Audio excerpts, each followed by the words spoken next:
kurengera ku mwanzi wanje.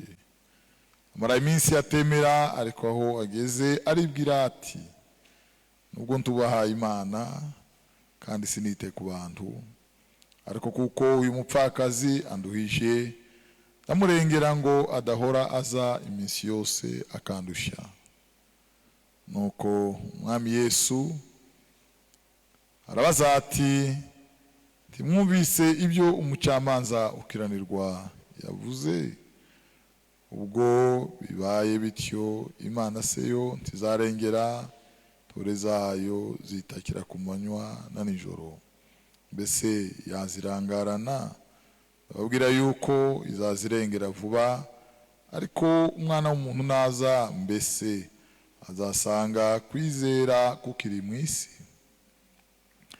Mwami Imana, ubane natwe maze kudutunganya, kuko twanduye rwose ubugingo, imitima n'imibiri byambitswe ubusa n'ibyaha. Muri abo ndi umwe mu b'imbere, undi muntu wese aha wowe ufite agatsembwa yezwe n'amaraso yawe, maze twegere ya ntebe y'ubuntu tudatinya mu mitima, dutinyutse rwose kubw'amaraso y'umukiza Yesu.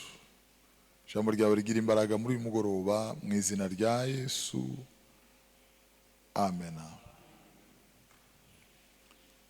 Turaganira gusenga.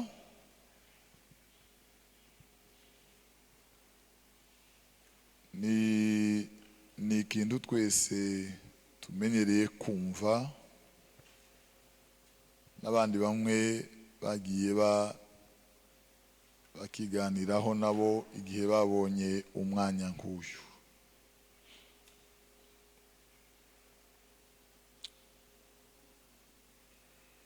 Kuririmba kuri ukwako, kubwiriza kuri ukwako, gutanga kuri ukwako, gusenga kuri ukwako, n'ibindi byinshi biri ukwako. Buri kintu cyose kiri mu mwanya wacu. Ariko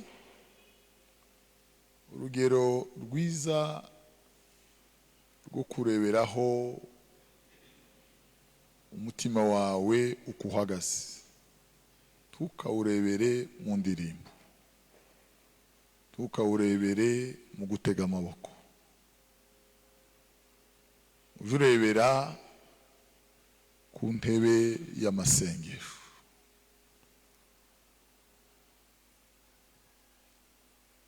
Kuko amasengesho ameze nk'imvura imanuka igatosha ubutaka, nabwo ukabasha kwakira imbuto ibibwemo ikabasha kwera.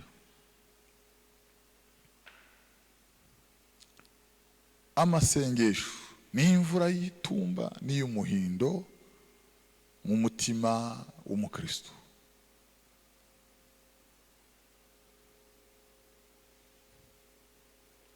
Turasenga ngo Mwami Imana uduhe umugisha n'imvura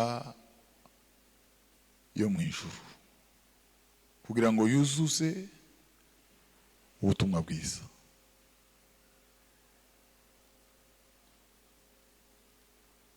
Gusenga rero bavandimwe, nicyo kintu cyonyine umuntu yomara igihe adakora, akaba amaze icyo gihe agenda apfa, agenda asambuka, agenda atakaza, agenda yegera igihugu cyumutse. Womara umwaka utabwiriza, womara amezi 8 udateye korasi, kandi woguma mu bihe byiza hagati yawe n'Imana.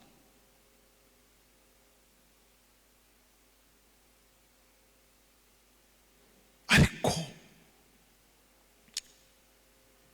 kumara igihe udasenga. Uko ibihe bigenda byiyongera gahoro, tangira gutakaza uruzitiro. Uruzitiro rutangira kuvaho, uruzitiro rutangira gusenyuka, inkike zitangira kugenda zirangara. Isengesho niki? Isengesho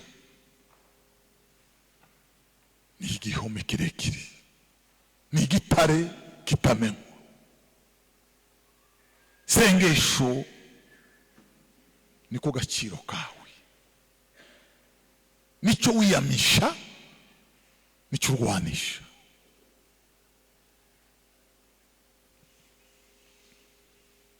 Mu gihe cyose utewe, mu gihe cyose ubangamiwe, mu gihe cyose umutima utunguwe n'agahinda, amasengesho aguha inyifato wahita ugeraho.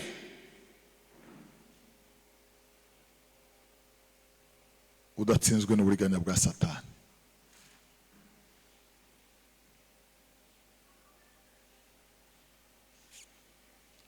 Kudasenga ni ugutangira gutakaza inzira, ni ugutangira kuva mu nzira, ni ugutangira kuburima, ni umwijima gutangira kubudika mu mutima.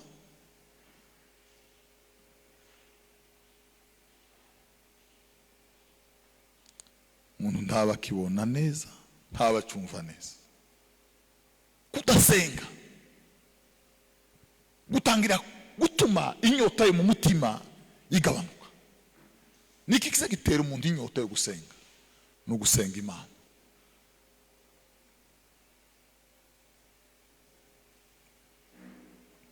Inyota itangira gushira, ugatangira kubura umwanya wo gusenga, ugatangira kubura umwanya wo kuboneka imbere y'amaso y'Imana.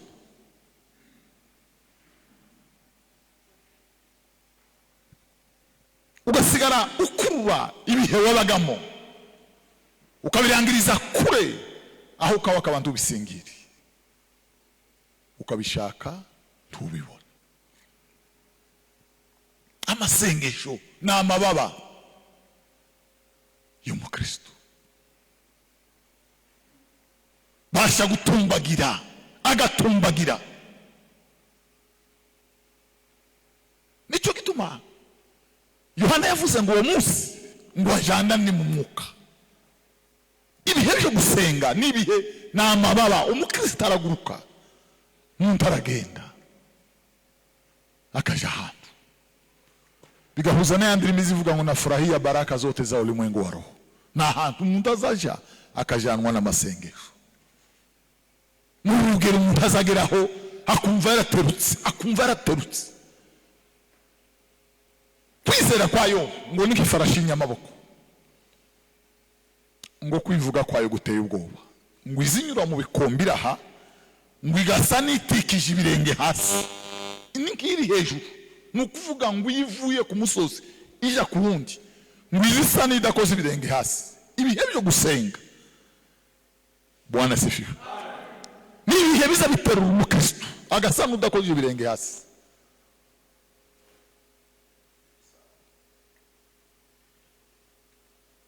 Isaya yaravuga rero ngo bazambikwa amababa, ngo bazatumbagira mu kirere, ngo bazogenda ntibazonanirwa, ngo bazirukanka ntibazacogora. Hari waririmbye aravuga ngo ibihe nsenga Uwiteka ngo bigira gute, ngo biza bintarura mu mpagarara. Buriya iyo utakaje amasengesho nta kintu kitakugora kibaho.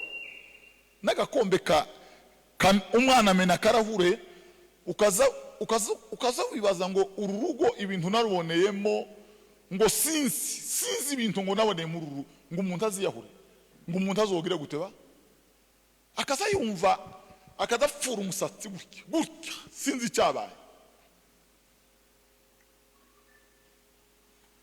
Nta kintu kidatoneka uwo mutima, nta kitawubasha, nta kantu katabaho.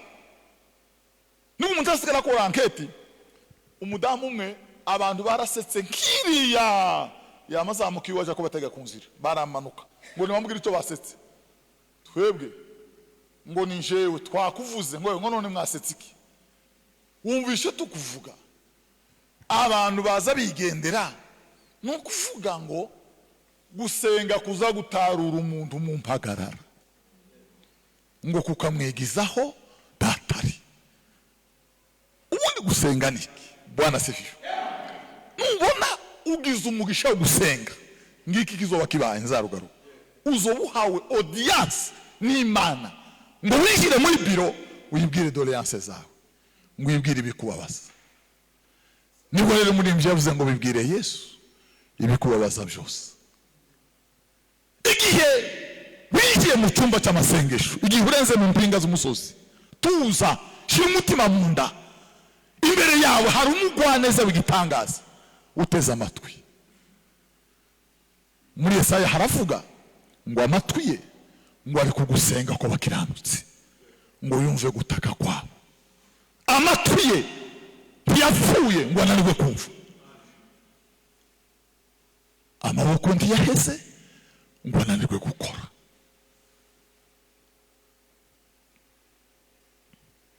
Yishyira mu masengesho ukabona ugeze ahantu ho gusenga, tuza ipozisiyone, tuza iyambura ibikuremerera, shyira hasi. Niba n'umwana yakugoye muhenda sinzire mushyira hasi. Tuza uri muri audience, wahawe umubonano n'Imana isumba byose. Kandi iyo Mana igiye kugutegera si umurengwe, nta handi yihutira, yaguhaye umwanya wose ngo uyibwire nayirumva. Kugira ngo twumve ko ibyo ari ukuri, Yesu Imana yambaye umubiri hano mu isi yaravuze ngo musabe muzohabwa. Usabwa niwe wavuze ngo musabe muzohabwa, mukomange muzokingurirwa, nimushaka muzobona. Aravuga ngo ko muri babi mugaha abana banyu ibyiza, nije nawe ko muri abantu. Umwana yaririra umuneke ugasohoka ukajya kuwushaka, yasaba ifi, tugende ngo uhiga hari inzoka, ngo uzane inzoka hano twese nubwo twoba tumeze gute. Ninde umwana yosaba ifi akajya kumuzanira inzoka? Ariko uravuga ngo niba mwe mutokora ibyo, data wo mu ijuru ukiranuka, wazagira gute? Wazagira gute? Wazagira gute? Nushaka kumenya urugero rwawe rwo kunanirwa n'uburyo bwawe bwo gusubira inyuma, naho ugeze, tukarebere ku ntebe ugezeho, tukarebere ku ikashe na departement uyoboye, uzutekereza ku bihe wabagamo byo gusenga, urebe niba ari byo ukibamo, urebe niba ukiri kuri wa mwanya. Ni hehe? Naha Habakuki yavuze, Bwana sifiwe, muzahagarara ku munara aho ndindira, muzarangaguza hirya no hino ngo ndebe ko azansubiza kubw'icyo namuganiye. Zahagarara ku munara, nitasimama kwenye munara. Bakristo, nitasimama kwenye munara. Nubona abasore barabyutse, nubona mu rusengero hari maruba, nubona dukubise sente, umwe akanyura ha, abantu bakiruka abandi bakaja hanze, tugakangwe n'ico. Uzotinye umusore bakubwira ngo uriya musore iwabo aba mu masengesho. Umunsi tutateranye aba mu masengesho, uwo musore muhereza amahirwe, imvi zizapfuka umutwe, akiri umukristo ari mu mbaraga z'Imana. Ese turi kumwe ba? Turi kumwe mukecuru? Asante kabisa, nawe mbwiye abakecuru bahari inyuma bombi, Imana ibahezagire cyane.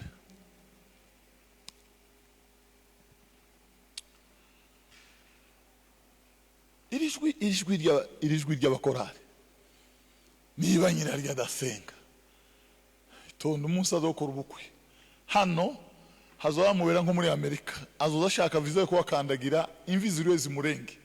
Kubera iki? Ni ibintu yagaza kora spontanément biraho, ariko nta amasengesho. Bibiliya iravuga, Bwana sifiwe, ngo bazakurana itoto n'amakakama, ngo bazagumya kwera imbuto, ngo bazagezana mu busaza. duheze icyubahiro. Bwana asifiwe.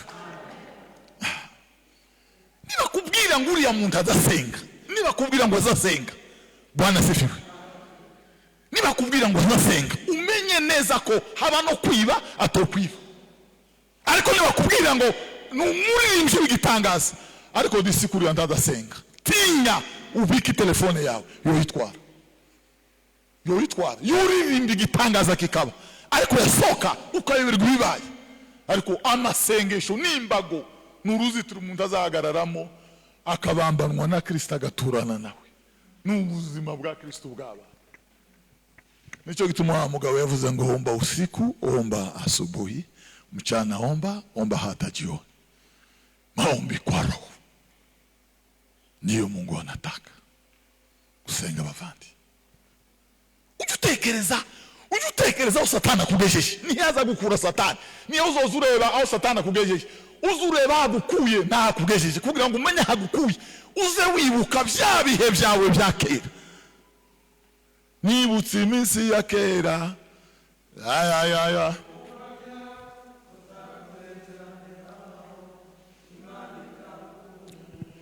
Uzutekereza bya bihe bya kera. Yandebe wahagararagaho. Numara urebe distance ihari, wewe nayo usigaye ukabakaba, ugashaka, ugafata. Byararangiye. Satani n'umuhanga aza gutegera utishuye, akagutegera akakujana.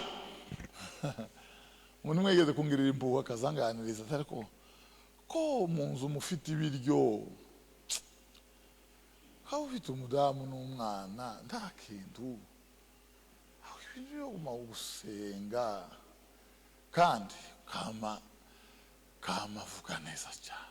Umuntu arankunda ba ko n'ukuri urabona kuwa Satani n'umuhanga cyane. Satani ntazarwanyishwe. Satani ntazarwanyishwe. Tiyo narwanya ko batagutumira. Wowe si Satani. Satani azarwanya ibihe byawe byo gusenga. Azarwanya agashigura n'inte bakarandura n'ibintu bikibayo burundu. Ugasigara no kuvuga ngo ubu Kristo n'imirimo dukorera Imana ivuga butumwa ridaherekejwe n'amasengesho risigaje igihe kibaze nko kuntoke rigafutika muri gararake rikibagirana. Ese turi kumwe ba? Ko turumvikana? Itorero ritari muri gicaniro. Imbaraga z'itorero sumubari w'abantu. Bibiliya ivuga ngo yewe Yerusalemu shiza abarinzi ku nkike zawe ntibazatuza ku manywa na nijoro kugeza iki kibanza ruguru. Yerusalemu ihindutse ishimwe imbere y'amaso y'Imana mu isi yose. Niki kizatuma itorero rihinduka ishimwe? Sumubari w'abantu, ni igicaniro, ni abarinzi bari ku nkike, ni abarinzi bataramye bavandi.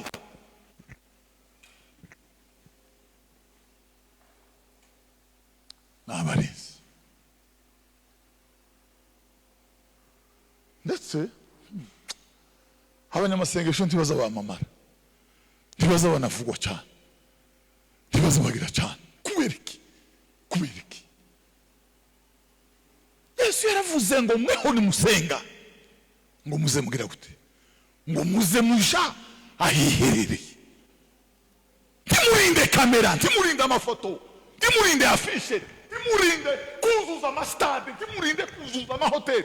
Ngo hari yaje 18,000 ngo nibo bantu ngo bari bamwitabye ngo none ngo bagize gutya. Ntabwo ari byo. Yesu aravuga ngo mweho banje, mweho nsize mwisi, mweho mugoswe n'akakaga, muze muja hiherereye musenge Data wo mu ijuru mwiherereye mwenyine. Ngo azabumva kandi azabasubiza. Azabumva kandi azabasubiza. Azabumva kandi azabasubiza. Azabumva kandi azabasubiza. Natanga n'amasengesho. Tuzi ifashe mikrofone nta masengesho. Sinzi abantu bazakurambirwa. Singiye kuvuga hano dutekereza ahandi. Sinzi ikintu kizakiba ku muntu. Akitunabika. Abantu bakarambirwa, abandi bagahunyiza, abandi ariko uw'Imana yabihaye mu mbaraga z'amasengesho azatera Bwana sifiwe. Sinzi ikintu kizagicecekesha isi, sinzi ikintu imitima yose, imitima ikasama, ubugingo ni nk'ufunze inkoko ipfuye amashara mu nyanja, hazabaduka amafi nk'igihumbi yose agahita yose yasama nkagiye kwakira ikintu. Niko Imana izikora binyuze mu bihe byo gusenga, binyuze mu bihe byo gusenga.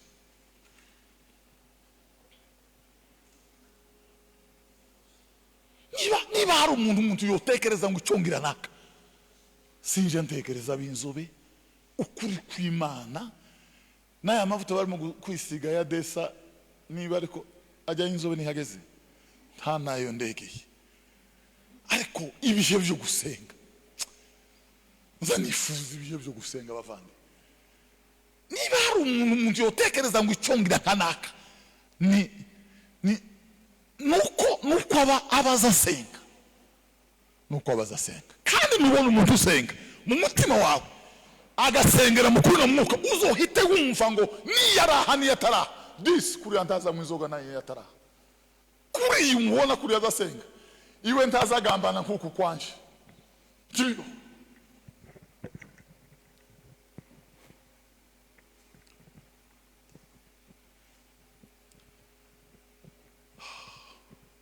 Satani yazanye amatorero y'amasitare, azana abaririmbyi b'abasitare, abavuga butumwa abasitare ni kibire, ibyamamare, ibihangange n'ibirangirire, ariko biribagirana. Uwo baza ngo ese hano hakurya ni bande b'amasenga, ni bande b'abasitare, kwa mavuga ngo runaka na runaka ngo runaka ngo azoze tumwishura. Abanyamasengesho ntabo. Ariko gusenga no buzima bw'abakristo. Gusenga n'ubuzima bw'abakristo bazaje mu ijuru kuma. Amasengesho.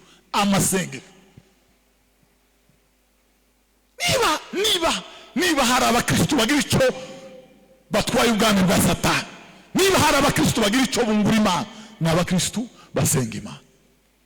Nzakunda kubabwira ijambo ryanditse mu gatabo k'impanda y'imperuka, ngira ngo kanditswe na Samuel Magesa, sinibuka neza.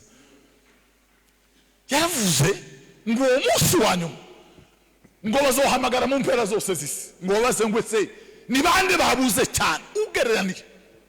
No kuvuga ngo bagiye kuvuga mu bajuweri, mu bahinzi, mu borozi, mu barevera, ngo bazagusha ku ijambo rimwe mu isi yose, ngo bazavuga ngo niba abandi bakundaga gusenga, ngo niba babuze cyane. Tugereranije hano iwacu ni bande bazoburamo cyane. Umunsi tuzoterana ku cyumweru ni bande batazoba baje, ngo niba abandi bakundaga gusenga. Duhezeze cyubahiro. Haleluya. Tugereranije hano iwacu bazavuga ngo ese namwe hari abakristo basibye, mwebwe natwe basibye, baduhamagare. Namwe basibye natwe babuze kandi ntituzi iyo bagiye. N'umudamu we yatubwiye ngo ntazi uyu mugabo yagiye. Ureba ni bandi tuzahita tuvuga, tutarenze kubaza, tutanyuje hirya, tuvuge ngo niba abandi bakundaga gusenga, niba abandi bakundaga gusenga, niba abandi bakundaga gusenga, niba abandi bakundaga gusenga. Ni wanani watakwenda mbinguni, ni wale waliokolewao. Ni bande babuze cyane, ni abandi bakundaga gusenga, abandi bakundaga gusenga. Paulo na Sila ngo barafatwa, barakubitwa. Nyuma yo gukubitwa ngo bashirwa mu nzu y'imbohe. Tanzira imwe yari hari, tanzira itekerezwa nk'inzira ntayari hari, mu maboko y'abanzi. Inzugi zikinze, baboshe, bavirirana, bakubiswe. Ariko imbere yabo hari irembo ryari gikinguye, n'irembo ryo gusenga. Bavandi, ambaza hari uwo kutaba, hamagara hari uwakumva, shaka hari uwaboneka. Urundi rwego kugira ngo umenye ko utangiye kugeraho satani yenda gushima, nuko wagaza wumva Imana rugikubita. Ariko nyuma ibihe byo gusenga bigabanutse, uzuja kumva Imana ku munota w'18, cyangwa ugasigara utegereza mu ijambo indirimbo ya mbere itakigufasha, cyangwa watangira kubwiriza ukabwiriza wajereye, ukaza guhembuka ugiye gutanga amena. Ni cyage tuba dutinda cyane kugira ngo dufurire imyanya ya mbere yatambutse kuzima no kuzimagurika. Ariko amavuta y'abasenga azatangira bwa mbere, agakomeza agatanga amena amavuta y'amasengesho. Ese turi kumwe ba? Tangira mu masengesho no mu mbaraga z'amasengesho. Komereza mu masengesho. Paulo na Sila inzira nyinshi ntazari zisigaye, hari hasigaye gusimwe yo gusenga Imana. Paulo na Sila waliomba. Paulo na Sila waliomba. Paulo na Sila waliomba. Bari bafungiwe hehe? Bari bafungiye i Burayi. Iwabo ni muri Aziya, kwikira musozi inyanja ya Mediterane, ugakubita muri Turkiya, ugakomeza ukagenda washika hano bakabafata amaze bagakubitwa. Yaravuze ngo bankubise inga ngo ni inkoni y'Abaroma, baramuzizura araruha aratabagurika, inyama ziratibuka. Aravuga ngo nicyo gituma tudashobora ngo nubwo umuntu wacu nyuma yosaza ngo ariko umuntu w'imbere ngo ahora bamusha uko bukeye nuko bwije. Bwana sifiwe. Haleluya. Bavandi nibihe byo gusenga kuza kwimira ibyaha. Iyo udasenga nta cyaha kitazikikugeraho. Uri ni une personne exposée n'umuntu uri kukarangiza nta kintu kitagufata. Babwire bavandi, reka mbibira kabanga tuzi naba bageretswe amadosiye. Abenshi ni ikinyoma ngiyi kamera hano, ariko kubera ko atagira kimukigira, kubera ko ikiza gihakana kitakibaho, kubera ko duweze si cyohero. Bwana ziviwe. Nuko ninko umuntu wasinziriye baraza nguko ugasinzirira hari umuntu w'ibyi telefone hano agenda ashaka kandi ngo agirire nabo wayimutwaye. Uwari wifite yabona bagiye kumwegera akayirengeza akayikwegekaho kuko usinziriye wasamye niwe bayisanga ntiwisigura. None ninde wayikuye umutima wa runaka, ninde bayisanganye? N'abantu baza bakegekwa ibindi. Kuko wa mugore nzamubabwira yanyazwe umwana muzima yabyaye amaraso ye, bamwaka umwana yabyaye wiwe. Nimwe muzi kubyara uko bimeze. Baramuguranira bamuhereza intumbi, arara kigati intumbi ahindagura byanze, nawe yoberwa ibyabaye. Niko abantu bege kwa ibintu bigakunda bigafata, nuko wazugira muragira ngo kandi ni kimenyetso ngo yarazimye ukuvuga ngo wenyine utanga ibimenyetso. Ariko ibihe byo gusenga Imana, iyo uri mu bihe by'Imana bazavuga ngo wanyoye inzoga, nukuri ndahagarara nkavuga ngo ndahiye Imana ngo biyo yanyoye inzoga, nawe ukavuga ngo nanje sinemeye.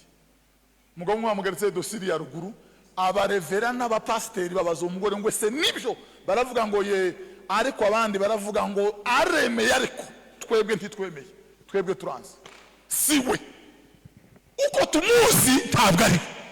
Niki kisa gihakana, niki kisa kiburanira umuntu? Nibihe byo gusenga, nibihe byo gusenga, nibihe byo gusenga. Iyo usenga ntibisaba ko wisigura. Iyo usenga nta yandi magambo akenewe, senga gusa.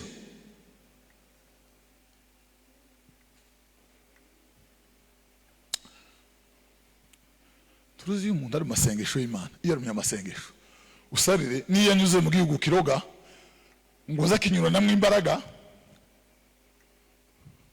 akagenda murika. Bibiliya ivuga muri Zaburi 104 ngo Imana izahindura abagaragu bayo ngo ibintu by'umuriro.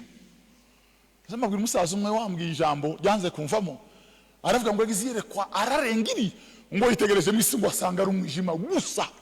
Noneho ngo aza kubona ibintu bisa n'ibimuri ngo bimanuka, ngo akazabona biragiye, ngo akabona ikindi kimuri ngo kivuye ahandi, ngo akabona ko birifunda ahandi. Ngo arabaza ngo ese biriya bimuri nibyiki? Ngo baramubwira ngo niko abakristo ukuri ngo bazabashira mu masengesho bazabagenda, ngo bazava iwabo bagenda baka, ngo bazava iwawe. Peter nibuka indirimbo izivuga ngo rimurika nk'inyenyeri, ngo rikampa amahoro n'ubutware. Gusenga nibwo buryo bwo kuzibira Yesu muri wowe, nibwo buryo bwo gutangatanga Yesu, ukamutangatanga umwuka agatura mu buzima bwawe. Wazunyura mu nzira ukagenda umurika,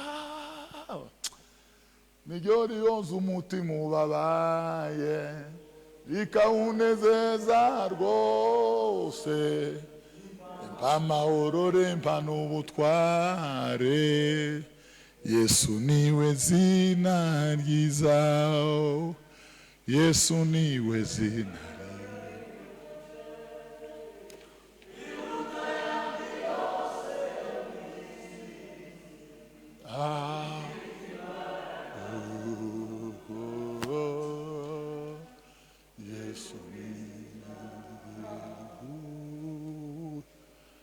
Bwana sifiwe.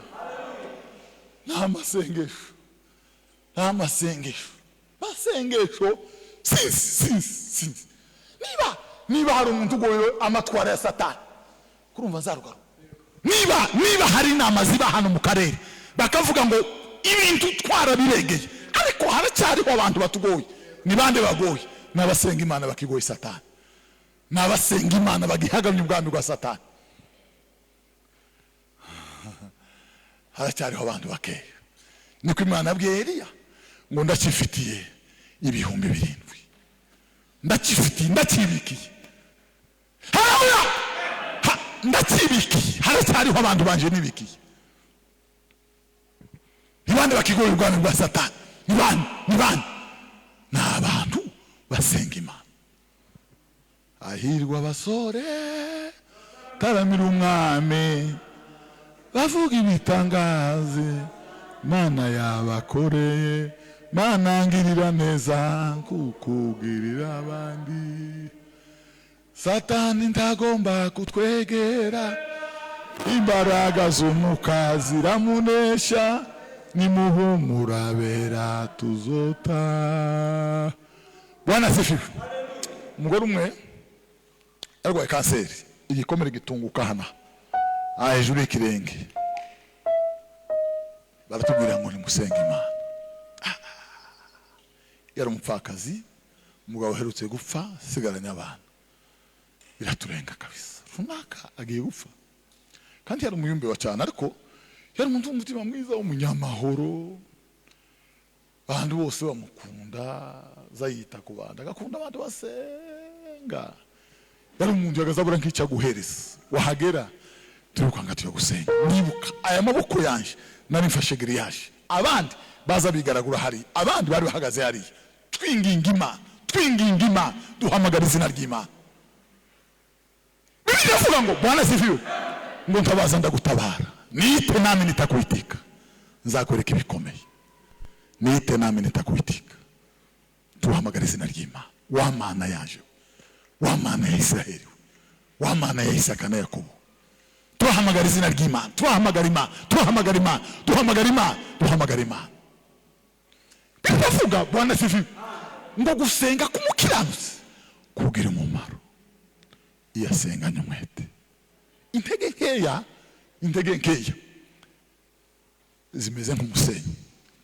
Muruzi ruri mu musenyi, ntibisaba ngo wowe ugeririye uzuhagarara. Sinzi uko umusenyi uteye, uzi kujana utabizi. Ubundi intege nkeya ni umuhoto, intege nkeya ni akayira, ni akabisi gatoya. Mwintu udatekereza uzicare hano, nushaka ureke ugendera kuri mukamodoka kamujanama, uzisanga uri kuri grande. Ntacu uteye, nta ntambu uteye. Intege nkeya zizibangata umuntu ntabimenye, zizibangata umuntu. Bwana sifiwe.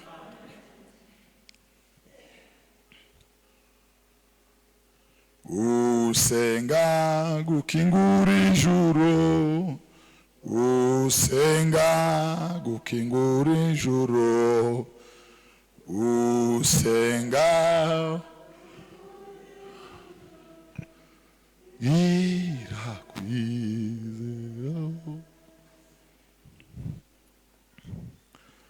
musenge ubudasiba, msenge ubudasiba, ombeni bila kukoma, musenge ubudasiba. Abagabo babiri bagiye mu masengesho ngo binjira ahantu, barabashaka barababura, bamara igihe. Noneho kwizera yabaririyeyo, bananirwa gutaha, barashira bategereje urupfu. Nkuko baratakaye batakizi ko buza buca imvura ikabacikiraho, izuba rikabarengeraho, inda rikabarengeraho, n'indembe ziri muri koma zitegereje gupfa. Umudamu umwe ngo yaragendagendaga ngo asangaho benda guhwerera, ngo atabaza abantu ati dore ba bantu babuze nahabari. Niki baza bakora? Ni amasengesho yonyine. Niki cyabagize gutya? Baza bashaka mu maso y'Imana. Bavandi, umuribyi yavuze ngo bose bazamenya kugira gute? Ubana nayo. Haleluya! Bose bazamenya ko ubana nayo. Witubwira ngo ubana nayo sico kibiza. Witubwira ngo uba mu mbaraga sico kitwemeza. Wowe je mu masengesho tuzibwira kubana nayo. Abagabo barantangaje, bavuyeyo ngo bagerageze no kubasamura biranga, baragaganyura biranga, bagafata igiti bagafunda hagati y'amenyo, bagahengamisha kugira ngo babone ka distance, bagafunda yagakoma gake ngo bararuwa batangira guhembuka bitwara igihe, ngo baje gukira barubuka, bakaza bashishura kakujya kwinzoka bariburuka, undi mubiri wa kabiri ikicambere baragishishura kikaza gitantamuka, bagitahariye baza bashaka Imana. Nibarangiza nahagarara hano narambura ikiganza, hari ikintu kiba muri isi, hari haleluya yiwimwe. Umugabo umwe yateye haleluya yazabwiriza, nimba nongeye ikintu Imana izobimbaza. Ukuri kw'Imana yateye haleluya ngo ukuri kw'Imana data wa twese nari mvari gutya. Igiye ko gihita gitibuka hano gitibukira mu materaniro. Haleluya gusimwe mu gitaramo cy'Imana. Gutya haleluya imwe kandi hadashambura, ariko yateye haleluya gusimwe y'imbaraga z'umwuka w'Imana.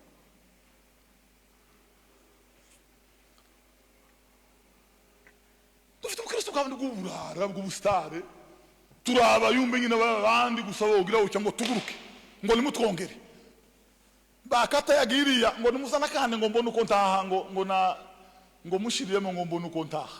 Ariko hari abagabo batateye haleluya haba nimwe, ariko barashishutse, barubutse, babashaka Imana, baririya baratuje. Uwo mugabo azarambura gutya ikiganza, kano karere kakibura, azavuruga irisanzurire, abasimu bakibura.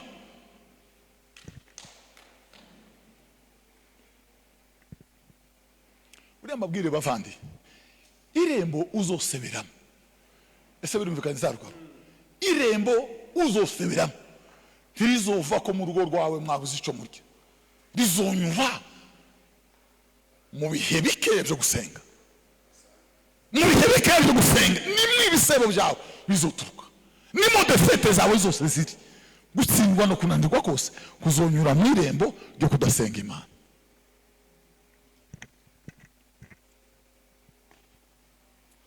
Ngeze mabwira umugabo umwe umuvuga ubutumwa, ekamusubiremo nta kibazo by'Imana ndakosa. Yari yabuze icyarya n'umugore n'abana barabura, ngo cyo mu gitondo ngo abwira abana ati mutaze kuri primaire mutagira vertige irinza reka batsindayo. Ngo arabwira ngo nimwirirwe muhira, abana birirwe muhira saa 3 saa 4 saa 5, ngo abonye abana bagiye kurebuka, ngo arabwira ngo nimuze hano turye. Bwana sifiwe. Nibuka indirimbo izivuga ngo na imani inaruka juu ya mambo yote, niliye dhaifu sitahofuka. Bwana sifiwe. Na Daudi mchungaji alikwenda mbele yake Goliathi. Hiyo ndirimbo mraizi. Na Daudi mchungaji alikwenda mbele yake Goliathi bila hofu, akashika jiwe lao yo kwa kushinda. Ngo Daudi haruwageza komantere yavuga ngo Daudi ngo ryabo yararizunguje ucya, ngo arizunguza muhumetso, ngo arizunguza ngo ruhari rivuruguta, ngo agiye kureba ikiri bayeho. Bwana sifiwe. Bwana sifiwe. Ngo abatese iri nibuye niki nashize muhumetso, ngo ryo nyine riramubwira ngo nije buye ryanzwe n'abubatsi ngo kumana ryaratoranijwe. Ngo araribaza ngo se ariko wabonye Umufilisitiya? Ngo riramubwira ngo rega n'ababona nije babahaye kubona ndekura Dawudi. Uwo muntu yaravuze ngo niyo Dawudi aritera ryerekeza iburengerazuba ngo ryo nyine ubwaryo ngo ryari kwihindukiza ngo rikarangiza umurimo Imana yari yaritumye. Iryo buye ry'igitangaza, amasengesho n'umuhumetso uzure kuri buye, amasengesho n'umuhumetso uzukaraga ibuye.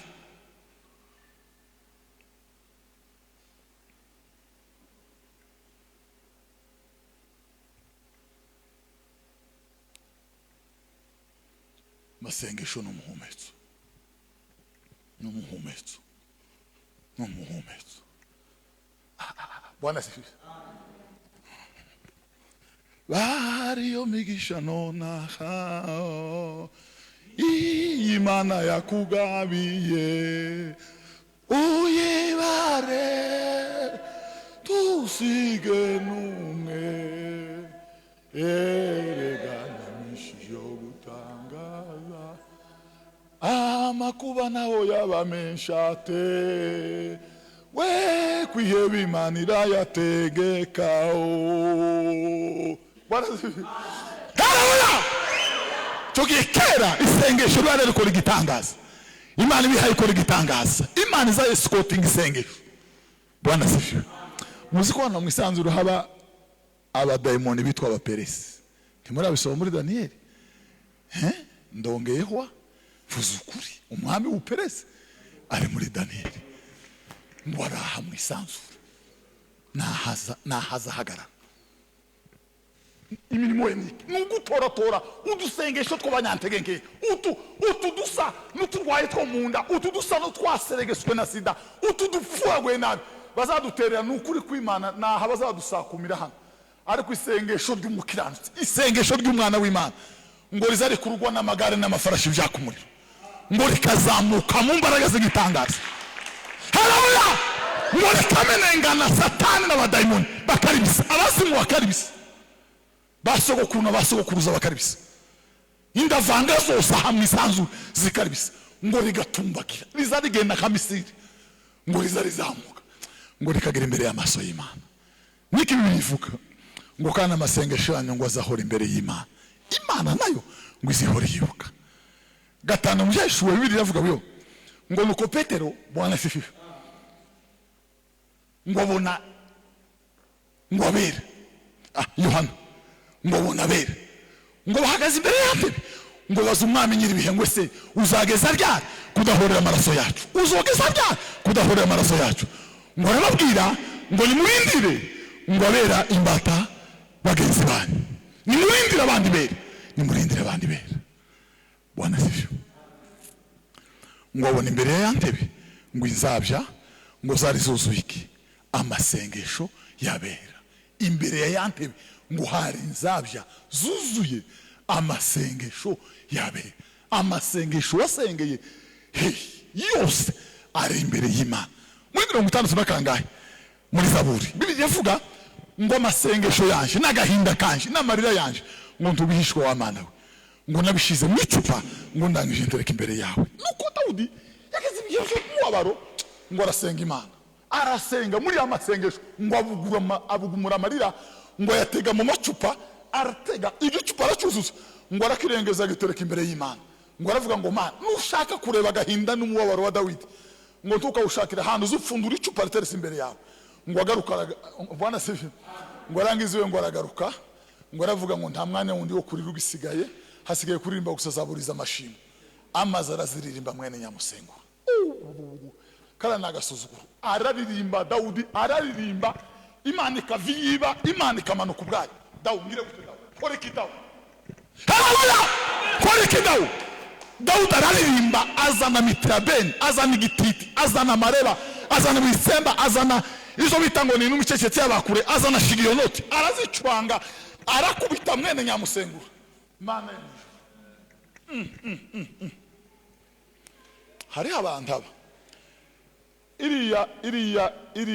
iriya mu isezerano rya kera hari ibihumbi bibiri, hariho Mose na Dawudi, Imana yo mu ijuru. Naho mu isezerano rishya hariho Pawulo na Yesu.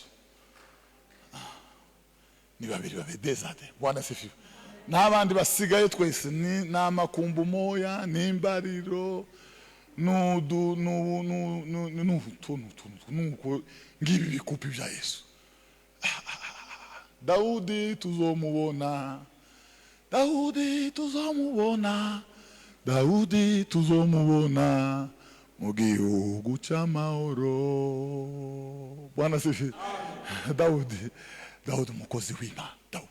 Dawudi araririmba Dawudi araririmba ariko ararembye Dawudi. Cyangwa twagiriya nageze gucya iyi ni imva ya Dawudi.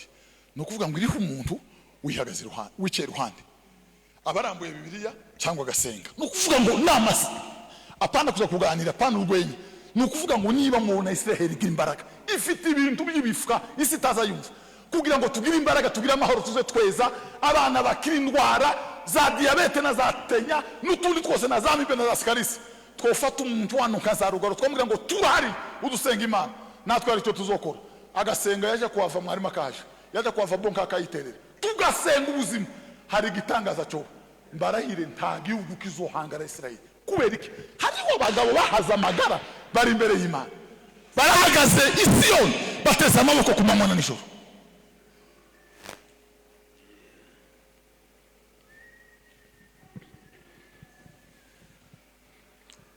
Bazavuga ngo no musozi usumba indi yose ku isi, kandi tuyisumba kubera uburebure, tunayisumba kubera ubwiza, ariko kubera ibindi isi itazayumva. Ni Siyoni ku murwa w'Imana. Hari warinjira avuga ngo tuzagendagenda ku musozi wa Siyoni, tuzagira gute ku musozi wa Siyoni? Ni ku musozi wa Siyoni. Bakristo, gusenga ni ingenzi. Babyeyi, ndabakundisha gusenga, ndabakundisha gusenga, ndabakundisha gusenga.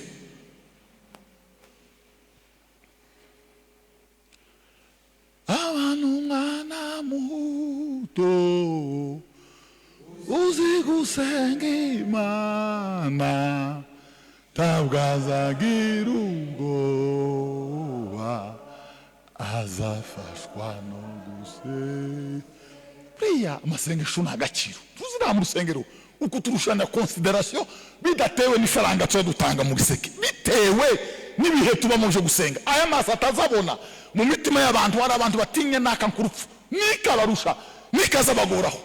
Sebukwe iyo umuntu ari na sebukwe nta kigenda, baza bamufata poto bazabikiriza muri umuntu we umukurikira ubwa munani bakamubanza ngo gito mutaza munikiriza njewe ni bande bakwikiriza amasengesho yarakuvuyeho. Ariko umuntu usenga agira agaciro, agira agaciro amasengesho.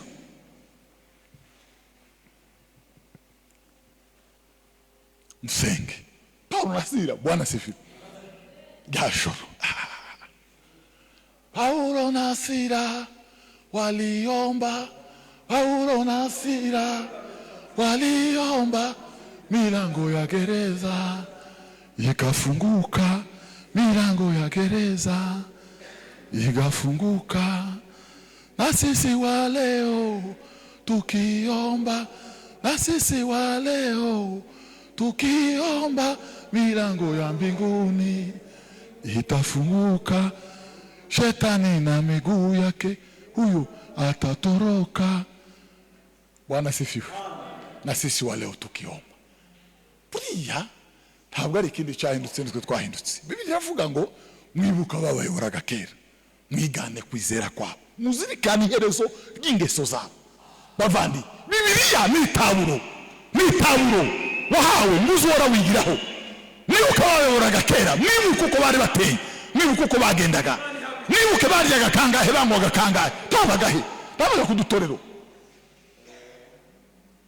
Mwigane kwizera kwabo, muzirikane iherezo ry'ingeso zabo. Mwibuka ubuhamya batanze ku Kiriyo, mwibuke iminsi yo kurangiza ngo Yesu Kristo uko yarari kera. Bwana sifiwe. Alivyokuwa zamani ndivyo alivyo leo, ndivyo atakavyokuwa milele na milele. Mungu ni yule yule jana hata leo.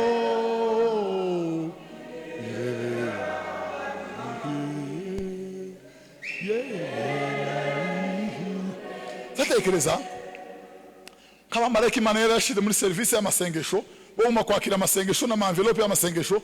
Mwari muzi ko amasengesho kurya ngo tuba tumara gusenga agashirwa muri envelope akajyanwa imbere y'Imana, ngo ntazagenda gutyo adashirwa muri envelope agaterwa akagenda. Uzi ko abamareki manera yararunzeyo, uzatekereza ko ubunyine yabagabanije, yagiye igabanya kuko ndakazi baragifite, yagiye igabanya abakozi iragabanya, habaye reforme ubu hasigaye nka 5 nabo barimo gutangira gukora ko kuwa gatandatu na indi minsi yose bagategereza basenga. Ariko ndagira ngo nkubwire ngo nyamara bera baryo bahora bari maso, babwira umwami byaryo ngo nazarirengere, tibazatuza ku manywa na nijoro, tibazwi ariko bari imbere y'Imana yabo. Bwana ziri uriya babwire itoro ryose amasengesho azimyemo ntiryoreka kuryanga. Turuzi ko turamukanya nuko wakira igicaniro, turuzi ko dusenga tukanezerwa. Runaka yataguka kubwiriza ugatekereza icufa nawe ukakibura. Amasengesho y'ukame zarugarura no itambona ibintu utazambona, no kubuka kubaho bigeze kutwoneshereza. Amasengesho azareka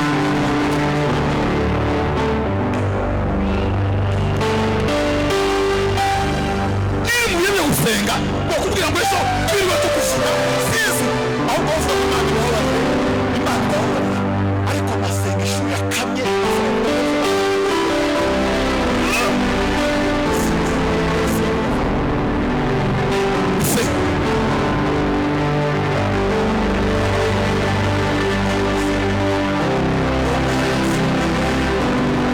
Mchana omba hata jioni.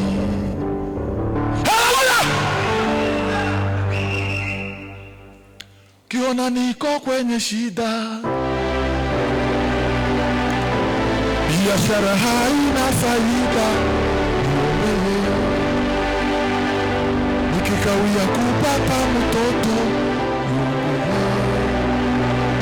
ndoa yangu imevunjika, tuwe kwa maombi yako nitasimama.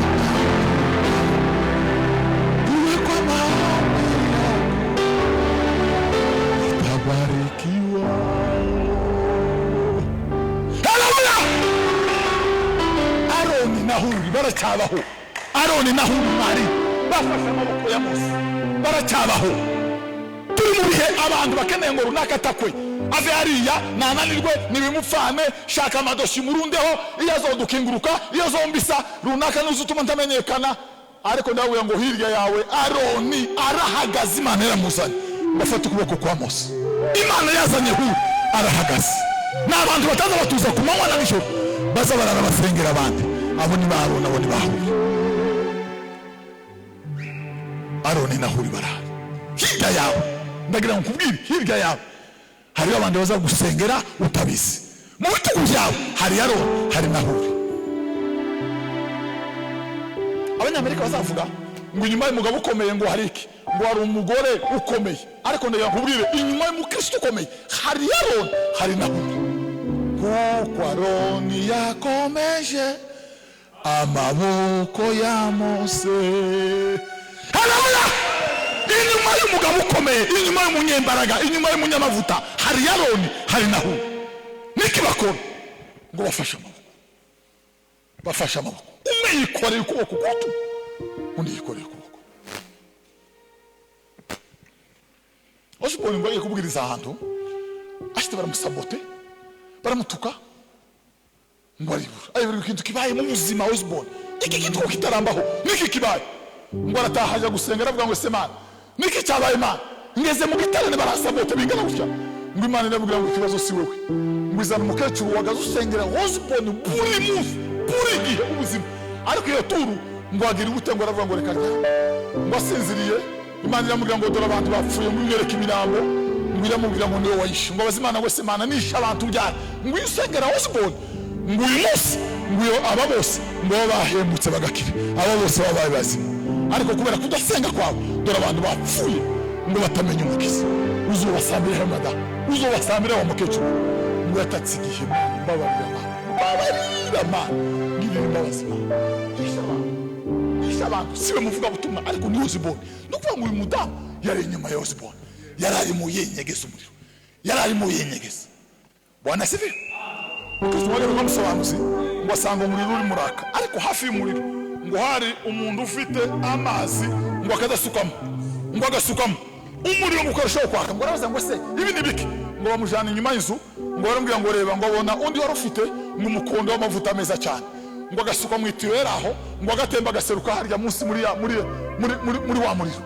Ngo arabaza ngo si bisobanura iki? Ngo baramubwira ngo uyu muriro waka ngo ni ubuntu bw'Imana bukorera mu mutima w'umukristo. Ngo naho uyu muntu udahengeshanya kuzimya ngo uyu ni umwanzi Satani, ariko ngo uyu hirya utagaragara ngo uyu ni umwami Yesu. Ngo baramubwira ngo yatangije umurimo ngo nizawusohoza. Haleluya! Hata Satani ayinuke, Imana yatangije igicaniro ntabwo kizazima. Hari igisitekereza ngo twamumaze no kubyagaza yigira. Twebwe tuzaduhaguruka waririmba no ngo yarasaze, watera haleluya ngo azayishungereze, wagira gutya mbese kugira ngo bamenye ba, wagira gutya ngo azayamavuga ngo niyo mukristo wenyine. Ninde nabwiye gutyo? Ninde? Ngiyi kamera niki cyabaye? Nimusenge bavana, nimusenge. Imana igiye kukwereka itorero ryapfuye ukuri kw'Imana. Uzubona n'imyango yarakungutse n'amadirisha yarakungutse n'ikintu kigikanga kigaragara n'ikintu kiraho cyabomagurutse. Imyanda yuzuye yarasibangatanye. Barangiza ngo dufite igiterane nta nzugi zikibamo. Inzugi z'itorero ntabwo ari imyango si amakare. Ibi ni byo kurinda ngo hari wenda ubwana budakungura n'amafyeri, ariko mabwiza ukuri abungeri abarinzi n'abanyamasengesho. Shika zamu yako tutazame kule mbele, asubuhi inakuja, tuamini Mungu wetu atafanya kazi kufukuza na shetani kumiliki nchi. Kugira abasitari batanu mu rusengero, wogira umunyamasengesho umwe n'igitangaza kiba kibaye. Itorero ryogira umugisha rikagira umunyamasengesho. Watorero wagenda muri aka karere urakomeye cyane. Watorero genda muri iki gihe urakomeye. Nejo uzoba hari watorero. Haleluya! Nubona abasore ko barirukanka, uzogerageze nubona ubaza. Uzobaze ngo sikure mwarimu azasenga. Niba kubwira ngo azasenga uzovuge ngo muri bariye basore hari umwe ndangije kugeza ashingiye kugeza amaze kugondama, azoba akiri mu mbaraga, azoba temagura. Ninde? Nuko azoba azasenga, ariko ibi byose bitagira amasengesho. Ngo tuguruke ngo imiriro yatse mbarayirira Imana tori, nimugaruke mu masengesho, muve mu tuntu two kwigana, muve mu tuntu tw'isi, muve mu tuntu tudafatika, muve yo. Abantu barayinanguka, imyenda ikabashandukiraho, abandi bakagira gute gusenga kuza kuduha inyifato, kuza gupatsa umuntu, ukamenya no kuramutsa umuntu, ukamenya no kumuvugisha, ukubaha bose. Gusenga n'umwarimu, gusenga n'ubundi buzima. Ese birumvikana ba? Haleluya! Amasengesho nandi matereka, igitaramo n'irindi bere tubakonka Imana iziduhereza tukonka amatereka. Bibiliya iravuga ngo ishami ryera imbuto ngo baryaganya amahage. Kubera iki? Ngo ribereke inyunyuza amakakama bwiteye igiti, ribereke inyunyuza amakakama, ariko ritera barayihwanyura. Niki ribarinyazwe ya makakama nandi mashereka.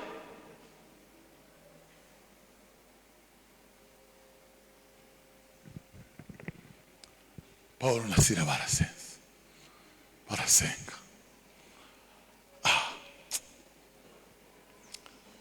Uzima ninao moyoni daima, uzima ni Yesu mwokozi.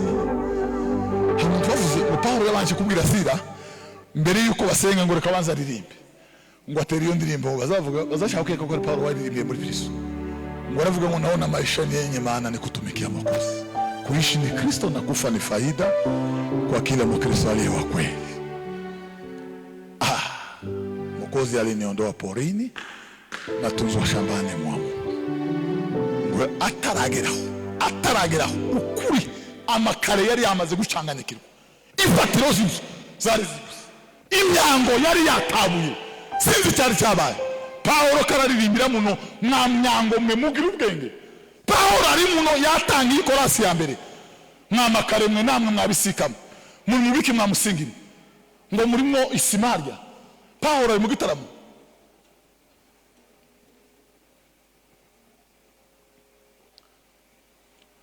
ngo bagitangira gusenga, iminyururu iradohoka, ifatiro z'inzu ziranyeganye, ngo habe igishitsi kitigeze kubaho, izugi zirakimuka.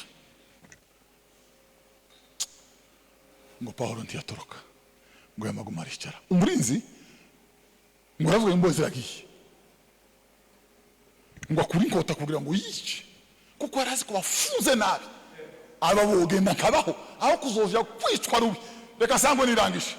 Ngo Paulo aramubwira ngo ntugire icyo witwara, ngo turi hano twese, mwese twese.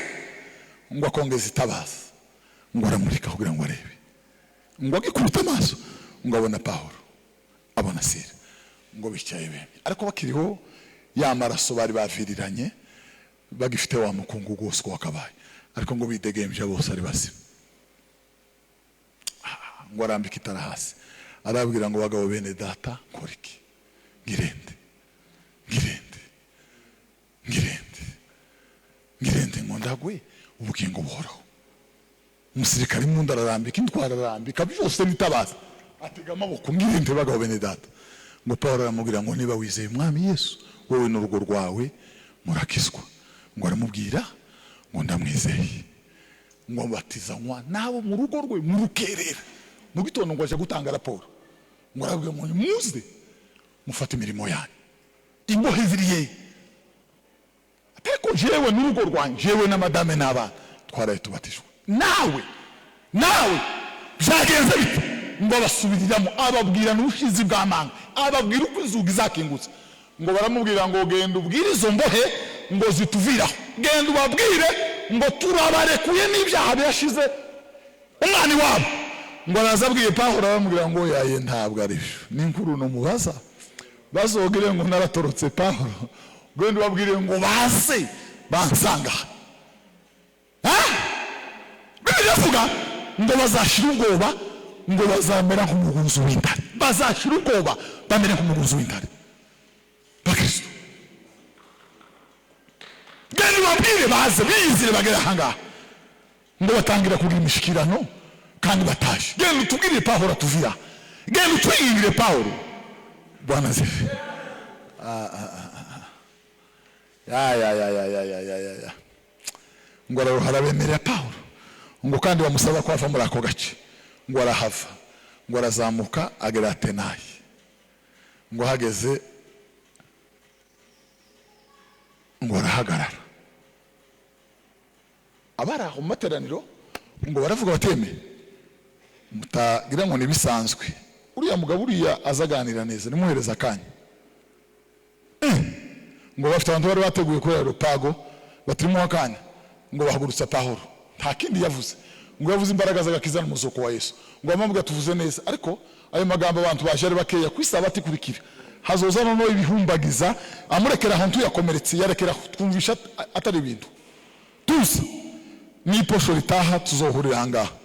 Kuwa mbere ngo Paulo yamatangira kugenda mu muhana, bagasangikirwa mandi kini camugiga iyo batejeje inzara, abagumiwe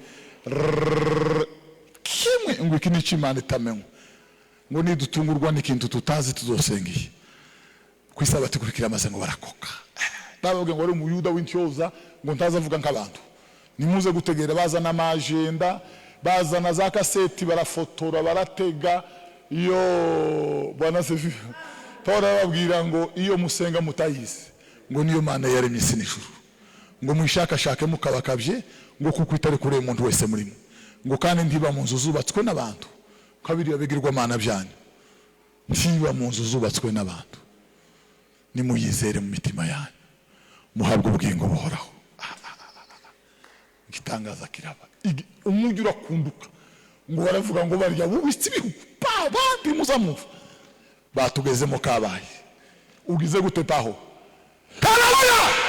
Niki kibaye bavandi? N'amasengesho bavandi, amasengesho ni favor, amasengesho aza kugira mwiza. Nushaka ureke kwisiga, sinza nisiga mperuka bakinsiga mama ndi incuke kandi nabwo kansiga nasinziriye, nakanguka nkamazinduka inyuma y'inzu ngafata umukungugu nkihanagura nkama mpinduka ikundushi wese, nayo niyo mperuka kugeza no. Ariko amasengesho aza gusiga, aza kunogereza amasengesho kandi apana no tuyaga ngo two muntokera wanda zaba ngo ntibaza bisiga ngo ariko ngo nta muntoki gusa, nayo muntoki ntabaho. Kwa kangaye nicaye ahantu mu nzu y'umuntu naho ndi ku ntebe, ngongera uke mbona hari amavuta, nayisemererwa nabi cyane. Niba ari abantu bari bayasize ku ntebe kandi bene iyo nzu no kuryamo ubutaha simba nkishoboye kuriramo. Nangiye kubabwira amasengesho n'amavuta, sinzi uko aza gusiga, sinzi uko aza kugira, sinzi kuntaza kugira isengesho nzarugaro, sinzi uko rizarigira, sinzi uko rizarigira. Amasengesho bavandi, ahirwa abasore bataramira umwami, bavuga ibitangaza Imana yabakoreye, Mana ngirira neza kukugirira abandi, ega iyo Mana dusenga ntabwo izadute. Haleluya! Bavandi nimusenge Imana, ndabinginga kubw'imbabazi z'Imana ngo musenge cyane. Mwabakristo mwe musenge, mwabasore mwe musenge. Iyi si turimo timuzayishobora mudasenga, ukuri ntimuzayishobora mudasenga. Ni kibira, ni hoko, byuzuye ingwe, byuzuye intare, n'inzitane, n'imyura n'imirire y'ijuru. Niki kizabafasha guhuruka kino kibira? N'amasengesho, n'amasengesho, n'amasengesho, n'amasengesho. Kitonga muramuzi?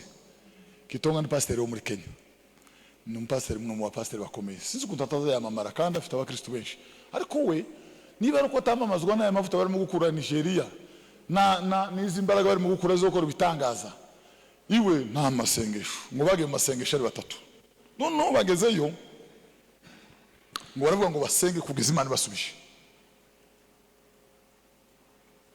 Ngo barasenga bari ahantu mu ishamba ku musozi, ngo bumva intare iraje, ngo iraza irabegera, ngo bagira ubwoba, baravuga turashize. Ngo ikazigendera ikikorera isatumba, bumva neza yabatumbereye nta kandi gasigaye. Kitonga arababwira ngo nimutuze, nimutuze, nimukomeze musenge.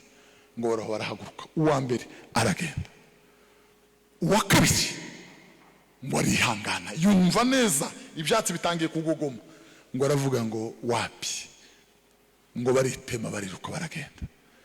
Kugeragezwa ko kwizera gukeye, kugerageza ko kwizera kwanyu. Kitonga arahagarara arasenga, arasenga, apana kugabanyishwa, apana kubanza gutegera, arasenga. Kitonga arapfukama, intare ngo yivuga irahota isubira ruguru, irakata ngo araruhara yumva irika mu myonga yo hirya, ngo yumva kwirenga. Ngo arahagarara, ngo bucyo mu gitondo Imana iramubwira ngo genda gusenga kwawe kurumviswe, taha amasengesho yawe yumviswe. Nugusenga bavandi, nugusenga.